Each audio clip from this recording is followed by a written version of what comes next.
America, but all around the world. Big shout out to Vaysef from the MVG team, setting up so many Japanese players to come through. But right now, it's a good old-fashioned North American slugfest as TSM ZeRo takes on CaptainZack. Oh my gosh, and playing against one of the scariest characters for ZeRo. You know, speaking of Bayonetta, Bayonetta, a character that many actually perceive to be the best in the game. How do you feel about that, JV? I mean, on one hand, Bayonetta is very unique in the sense that she can take a scenario that's usually low risk, low reward and turn it into high risk, low reward, courtesy of Witch Time. But the thing that she really lacks is really consistent, solid approach options that are safe. So really the game that ZeRo wants to play here, I feel, is going to be, instead of overextending himself and being the aggressor, perhaps let CaptainZack rely on his poor approach options and then start punishing afterwards. Oh, definitely. And, you know, looking at ZeRo, he's one player that's very well known for his counterattack game, right?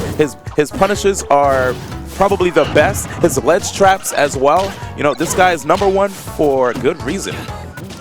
And the fact that, you know, you mentioned that he has that really strong counter-hit sort of style, that's really going to be a factor as Zack definitely on the more aggressive end of some of these Bayonetta players out here. And speaking with ZeRo very briefly before this set, he feels extremely confident going into this. Of course, Zack certainly made his fair share of upsets.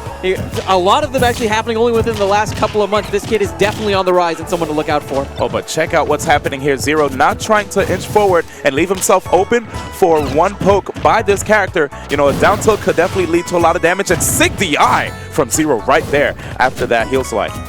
Much so. Definitely could have led to a big combo, so he needs to watch out. And what you just saw there is one of the scariest, most controversial moves that Bayonetta has in that Witch Time. But ZeRo with that perfectly well-timed down tilt leading into the up smash, kill confirmed to take that first stop. And that's again what makes things a little bit trippy for Zack, right? The Witch Time is really useful against actual physical moves, but as we saw right there, if it hits onto the banana and ZeRo is a certain distance away, she won't get that slowdown effect that really makes it worth the money. Oh, definitely. And here we have ZeRo still holding on to the stock as we speak. It looks like CaptainZack tried to make use of the banana right there.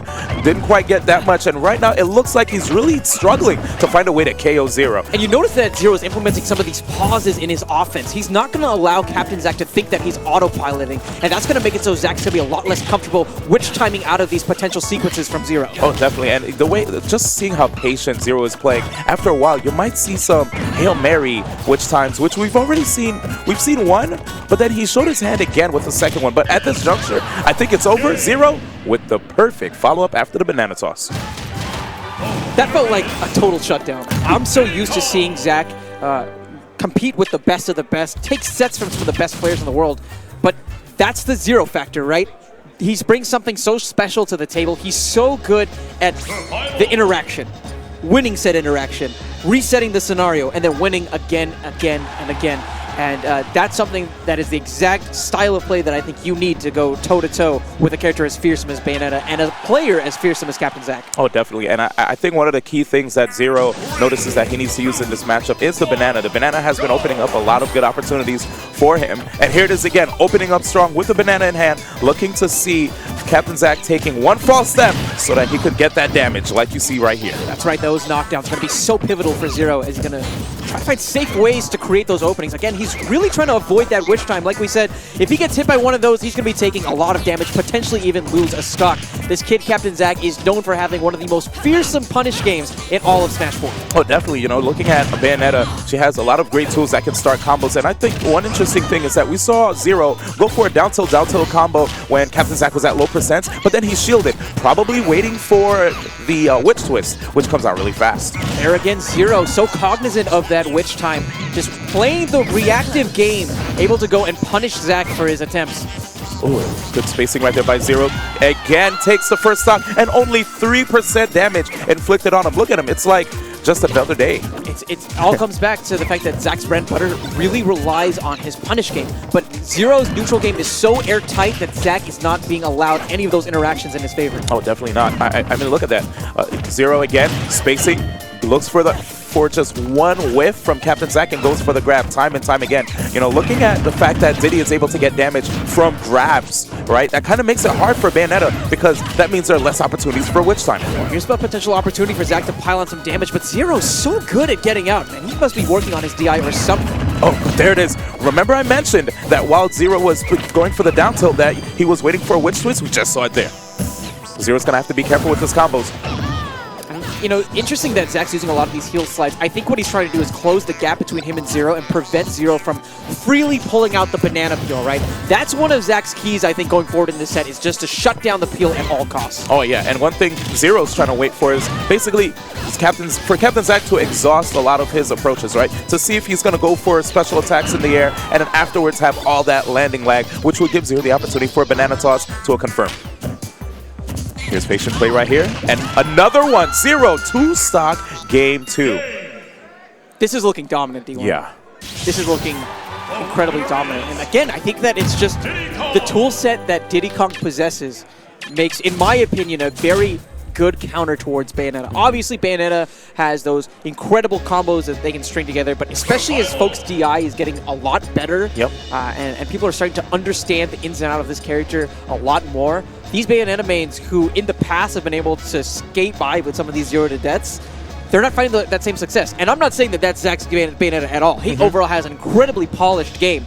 But at the end of the day, if you're used to getting a stock, maybe even 40% from your openings, and you walk away with just a third of that, you can really start to see where the character starts to fall apart. Oh, absolutely, absolutely. And right now it looks like we're going to go into the next game. We just had a timeout, allowing CaptainZack to regroup, figure out what he's doing wrong, and now he's going to go into the game looking like he's playing a bit more patient now. Yeah. Look at this style. I like that. Instead of putting the onus on himself to go and approach, he's going to be trying to react primarily to ZeRo's banana tosses, because keep in mind, that's his safe way of actually approaching against Bayonetta, especially with the spacing at which he throws the banana.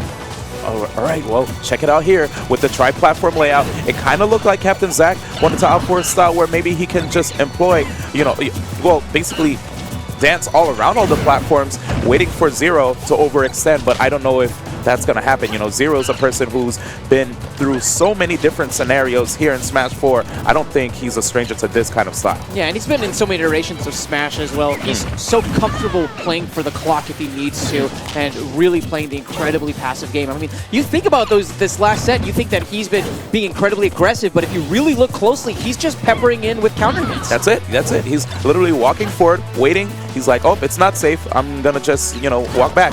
Whoa! See, okay, that almost looked as if ZeRo was psychic, waiting for CaptainZack to fall into that banana. Did you see that? I did. It was ridiculous, but Zack definitely saw this, an opportunity to get a strong punish, but actually whiffing that. Unorthodox from Zack. He's usually frame perfect whenever it comes to these punishes. Yeah, I'm actually really, really surprised seeing that from the Bayonetta, who a lot of players say has the best punish game out of all the Bayonettas. I speak to Pink Fresh, Salem, and all the others, and they say when it comes to Zack, his combo game is ridiculous. Right there, that left much to be desired for the CaptainZack fans. And we have to speak pretty highly of ZeRo. In this entire set, in the duration of this, he's only been caught by the Witch Time one time.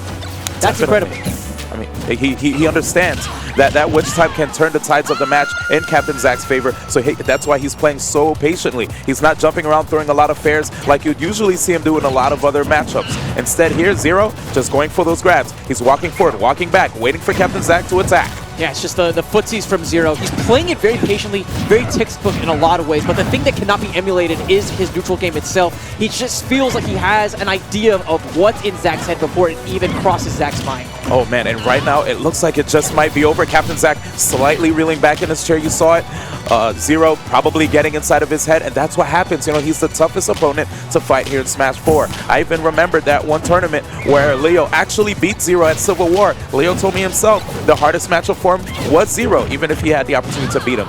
This guy's a mountain, and it's definitely hard to climb mountains, especially one like Mount Everest. That's true. That's true. I mean, I feel like he's like a mountain-sized monster. You know what I mean? I mean, this guy is absolutely terrifying, but can't count out Zack yet. Again, if he can find the opening, this game can change drastically. But right there, showing exactly why it's going to be so difficult. ZeRo, the patience from him. It's been spectacular throughout this set.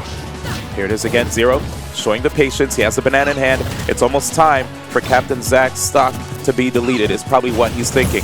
It's 117%. He's probably going to have to rack up more damage, though, knowing that this is Battlefield. But here's an opportunity. ZeRo shying out. Great Witch Time, though. CaptainZack getting back in this game. And this is what I like to see, D1. A nice fight. At a low percentage like this, Bayonetta is going to have access to those long strings. Zack could actually win this right now, but good escape again by ZeRo. that 39%, I mean, it may not be a lot of percent to some, but the fact that he almost took ZeRo to the top of the ceiling is something to talk about. That's right, especially if he can maybe start up one of those combos near that top platform, he could easily steal this game away from ZeRo. ZeRo maybe feeling a little bit of pressure here, potentially. Knows he can't go on tilt. That's exactly what Zack is looking for in this moment. Yep, and here it is again, ZeRo, just waiting for that opportunity. And right there, there's the opportunity of a lifetime. ZeRo gets that up smash punish and takes the set.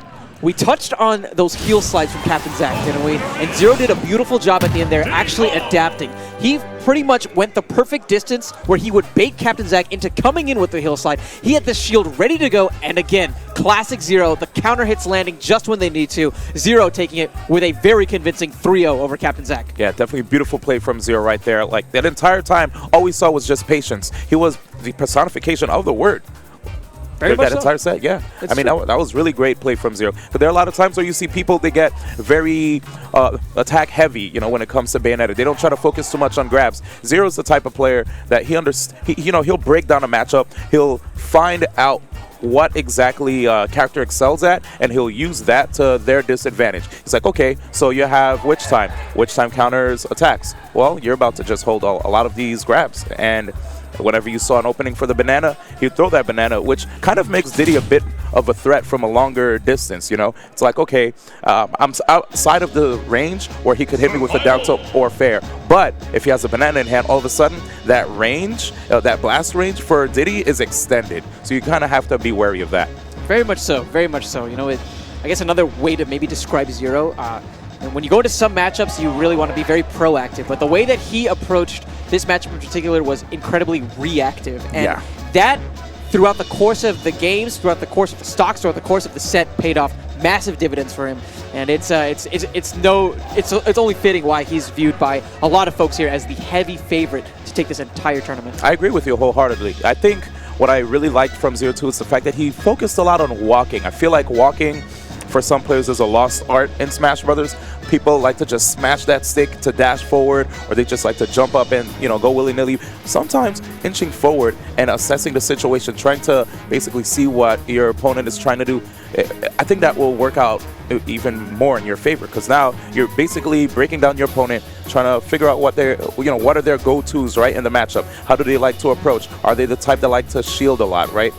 You could get all that information while you're walking, and you'll get the opportunity to have quick access to shield as you're walking, as opposed to going for your initial dash animation where you try to run. You're not actually able to shield during initial dash animation. So walking, I think, is definitely something that a lot of players should start putting into their play, incorporating it into their play. It's interesting you mention walking, because that reminds me of a conversation I had with a Smash player named Ruin from the DFW area. Now, very interesting about Ruin is he actually has a very interesting career where he works for a software company, but also shadows as a professional dancer. Like, he worked with the Dallas Cowboys. Ooh. And one thing that he incorporated into his Smash game was the concept of tempo. And he talks a lot about how implementing things like a walk throws off the tempo and the timing of a game. And it's those little things. It's not just the access to